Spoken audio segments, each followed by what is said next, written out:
Como sobreviver uma noite na prisão? Primeiro, não entre em pânico e principalmente não comece a chorar, já que isso vai mostrar que você é um alvo fácil. Você deve parecer confiante, mas não muito confiante, pra não irritar ninguém e levar uma surra. Em seguida, você deve achar que entrar pra uma gangue pode ser uma boa ideia, já que você teria alguns aliados, mas isso chamaria a atenção da gangue rival e da polícia, o que seria terrível. Se você se meter em uma briga, tente se defender, mas jamais revide, pois isso pode te mandar pra uma noite na solitária. Você tá vendendo garrafas de água a R$2 na rua, mas seu vizinho decidiu montar uma barraca do seu lado e vendê-las por R$1. Todos os seus clientes começam a comprar dele, mas você precisa voltar a vender. Você poderia esperar ele sair pra fazer uma pausa e destruir a barraca, mas acabaria na cadeia. Também poderia baixar seus preços pra 90 centavos, mas elas custaram 95, então você perderia dinheiro. Então você decide comprar todas as garrafas que ele vende por R$1. Seu vizinho fecha a barraca porque não tem mais garrafas para vender e você fica rico. Sacerdotes removeriam todos os seus órgãos internos se você morresse no Egito Antigo. Porém, eles deixariam seu coração, já que eles acreditavam que ele era essencial para a vida após a morte. Mas eles armazenariam os outros órgãos em vasos. Em seguida, seu corpo seria coberto com sal por 40 dias, o que sugava toda a umidade e impedia a decomposição. Depois, seu corpo seria envolvido em camadas de linho e selado com resina, transformando você em uma múmia. Você sai para comprar seu primeiro carro. Faça isso para não te passarem a perna. O funcionário vai te pressionar para comprar um carro novo, mas você não vai dar bola. Você encontra um carro usado, faz um test drive e pesquisa a placa para encontrar quaisquer problemas. Ele então insiste que você pague o preço da etiqueta, mas você negocia. Você evita falar o seu valor máximo ou parecer muito animado e pechincha com ele porque encontrou o preço real do carro na internet. Se ele tentar vender algum acessório, não aceite. Se estiver nervoso, apenas leve um de seus pais e siga o Universo Labs. Se acontecesse um apocalipse zumbi, é isso que eu faria para sobreviver. A primeira coisa seria correr diretamente pro museu mais próximo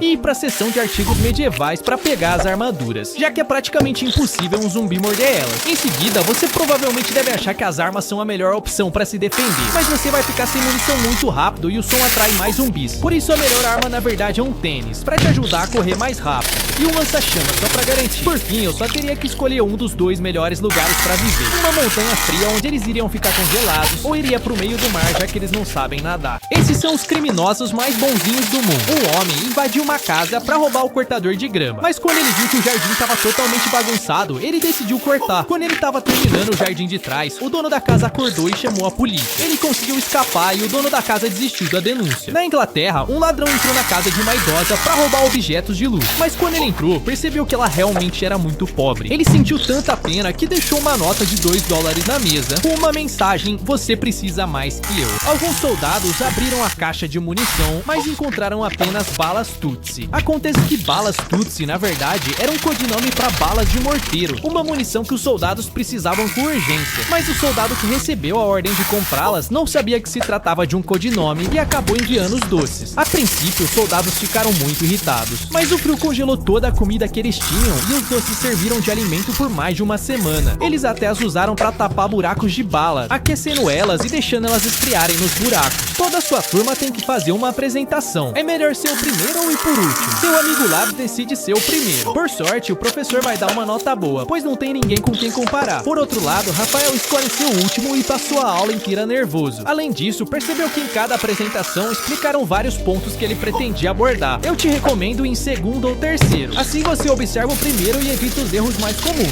Ele retirou uma bola de gordura e comida podre, o que desobstruiu o cano, mas o restaurante se recusou a pagar, dizendo que era caro demais. Então, na manhã seguinte, ele voltou com um balão. Ele enfiou na caixa de gordura e o inflou, bloqueando o cano, o que fez a cozinha inundar com água suja. Ele disse que não removeria a menos que fosse pago dentro de 1 hora. Sem ter outra escolha, os donos entregaram o dinheiro e o encanador retirou o balão. Essas são crianças geniais que conseguiram enganar o sistema. Um garoto da 6ª série estava um dia na escola quando sem querer tocou em um chiclete grudado na cadeira. Ele ficou tão irritado que perguntou à professora se poderia ser pago para tirar todos os chicletes. Ela aceitou e disse que pagaria $5 para cada um que ele tirasse. Quando ele terminou a sala, o diretor descobriu e fez uma proposta para que ele limpasse todos os chicletes do refeitório. Depois de ganhar um bom dinheiro, ele teve uma ideia genial. Começou a vender chicletes para os outros alunos. Naturalmente, as pessoas começaram a colar chicletes embaixo das mesas e ele aparecia para limpar. Ele conseguiu ganhar um bom dinheiro até proibirem a venda de chicletes. Ele pegou a chave mestra e a pressionou na cera derretida de vela, fazendo uma impressão perfeita. O malte foi contrabandeado para fora da prisão e seus aliados o usaram para fazer uma cópia de metal. Eles Eles a esconderam dentro de um bolo e a enviaram de volta pra ele. Mas quando ele tentou a chave, ela não serviu. Então ele mandou outra impressão em cera e esperou pelo bolo. E dessa vez a chave funcionou. Ele passou por cada portão trancado, simplesmente saindo da prisão. E anos depois ele se tornou presidente da Irlanda. Essa é a diferença entre as escolas ao redor do mundo. Primeiro tem a comida. No Brasil, os alunos comem um prato de arroz, feijão e alguma proteína. No Japão, a comida é bem normal, mas os próprios alunos usam avental e touca para servir seus colegas. Enquanto na Finlândia, eles normalmente têm duas opções de prato que incluem salada e uma bebida. Parece absurdo, mas também tem as regras. No Brasil, os alunos não podem utilizar o celular na aula e tem intervalos a cada 2 horas. No Japão, os alunos têm intervalos específicos para limpar toda a escola, incluindo os banheiros. Já na Finlândia, o celular pode ser usado se o professor permitir e eles têm pausas para descansar a cada 45 minutos. 3 prisioneiros usaram colheres para cavar pelas paredes da sua cela de Alcatraz. Todas as noites, eles raspavam o concreto em volta da saída de ar, aumentando o buraco. Eles usaram uma furadeira improvisada, feita a partir de um motor de aspirador para acelerar o processo, e fizeram cabeças de boneco realistas para enganar os guardas durante a checagem das camas. Depois de meses cavando, eles abriram um buraco grande o suficiente e saíram correndo da prisão. Esses são 3 golpes que turistas sempre caem. Na Tailândia, cuidado com o jogo do martelo. Em certos bares, o barman crava um prego na mesa com um único golpe e depois desafia você. Se vencer, ganha bebida grátis. Se perder, paga uma. Parece fácil, mas eles praticam centenas de vezes e você quase sempre perde. Falando em perder, cuidado com o golpe do tuk-tuk no sudeste asiático. Um tuk-tuk legítimo leva você direto ao destino, mas alguns oferecem corrida barata se você fizer uma parada na loja com um amigo. Só pra dar uma olhadinha no ladinho, eles pressionam você a comprar joias e coisas caríssimas. Se você recusar, a corrida barata fica bem mais cara. Golpes pra ter cuidado quando for viajar. No México, cuidado com a taxa pra turistas. Alguns restaurantes têm 2 cardápios, um com preços normais pra moradores e outro com preços mais altos pra estrangeiros. Você deve comer onde os preços são exibidos em um quadro atrás do balcão. Eles não vão poder mudar e vão ver que você tá esperto. Falando em esperto, nunca aceite jogar League 4 na Tailândia. Enquanto você tá em um restaurante, uma criança aparentemente inocente pode se aproximar, oferecer uma partida valendo uma pequena taxa. Você vai pensar que é só um garotinho e que vai ser super fácil vencer. A verdade é que essas crianças são mestres no League 4 e ganham em apenas alguns movimentos. Um homem disparou vários tiros em um cacto no deserto do Arizona em 1982. Ele fez isso apenas por diversão, mas o cacto começou a rachar. E esse cacto era um saguaro, com mais de 6 metros de altura e pesava milhares de quilos. De repente, um pedaço enorme do cacto se quebrou e caiu em cima do homem. Ele foi totalmente esmagado pelo peso e morreu logo em seguida. 2 garotos encapuzados se aproximaram do carro do homem. Ele abaixou o vidro só um pouco e pediram que ele desse uma carona. Mas o homem sentiu um pavor intenso, como se algo horrível fosse acontecer caso os deixasse entrar. Olhando mais de perto, ele percebeu que os olhos eram totalmente pretos, sem nada de branco. Ele pisou no acelerador e fugiu, deixando os meninos pra trás. O homem contou sua história na internet e mais pessoas começaram a relatar que também haviam visto crianças assustadoras com os olhos pretos. Porém, a polícia jamais conseguiu encontrá-las.